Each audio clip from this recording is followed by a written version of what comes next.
Hi అండి, అందరికీ good evening. ఈ వీడియో వచ్చేసి నిన్న మా పాపకైతే చెవులీలు పాతవి అయితే కింద పూసలు ఉంటాయి కదంటే అవి అయితే పోగొట్టుకున్నది స్కూల్కి వెళ్ళి ఎక్కడో.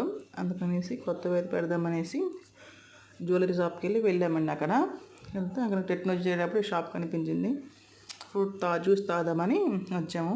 చూడండి ఫ్రెండ్స్, అక్వేరియం చేపలు అంత బాగున్నాయి. వచ్చేసి మా పాపకు వచ్చేసి ముసంబా జ్యూస్ తీసుకున్నాం. వచ్చేసి గ్రేప్స్ జ్యూస్ తీసుకున్నానండి. అక్కడ వెయిట్ చేస్తున్నామని వీడియో తీస్తానండి చేపలకి. చూడండి ఫ్రెండ్స్, మా పాపకి చాలా ఎంజాయ్ చేస్తుంది. ఇప్పుడు పెట్టిన చెవులీలు ఎట్లా ఉన్నాయో కామెంట్ చేయండి. ఓకే ఫ్రెండ్స్, నచ్చితే లైక్ చేయండి. పాత తీసేసి కొత్త పెట్టామండి, గోల్డ్వి రింగులు. ఇప్పుడు చాలా బాగా వచ్చాయి పాపకి. చాలా హ్యాపీగా ఉంది కూడా. జ్యూస్ అయితే వచ్చేసింది, ఎంజాయ్ చేస్తూ తాగుతున్నామండి. నాదైతే గ్రేప్ జ్యూస్ అని చాలా పుల్లగా ఉన్నది.